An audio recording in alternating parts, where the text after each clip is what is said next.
Once again, Britain appears close to changing its Prime Minister. Beyond the drama over when he might enter number 10 lies the harder question: can the British state still build? Andy Burnham is expected to take over this month, after Labour nominations open on July 9th. His inheritance looks brutal: nuclear reactors, a strained grid, welfare reform, defence production, and a high-speed railway that has become a warning label for modern government. Take HS2.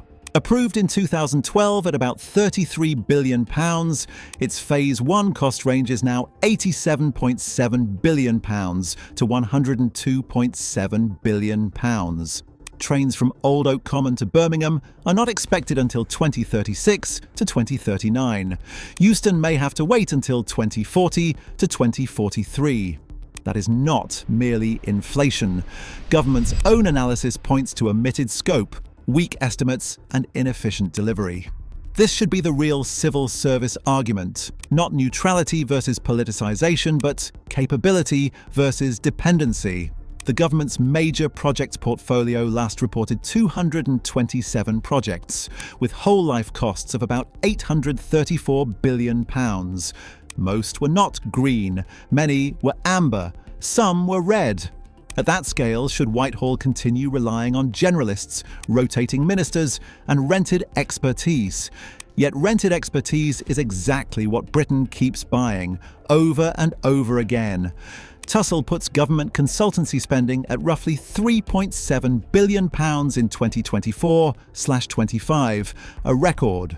Odd then that the National Audit Office says government still lacks consistent data on what departments spend on consultants. Meanwhile, the civil service has grown into a 524,000 full-time equivalent organisation. Its size has never been the problem. Its shape and form always have been.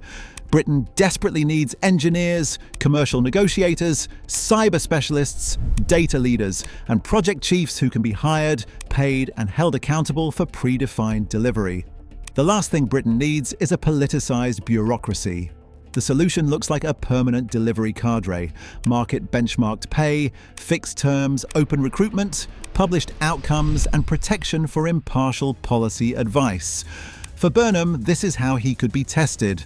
A state that only announces missions compounds its loss of relevance. A state that can ship projects as products, however, has a better chance of rebuilding trust.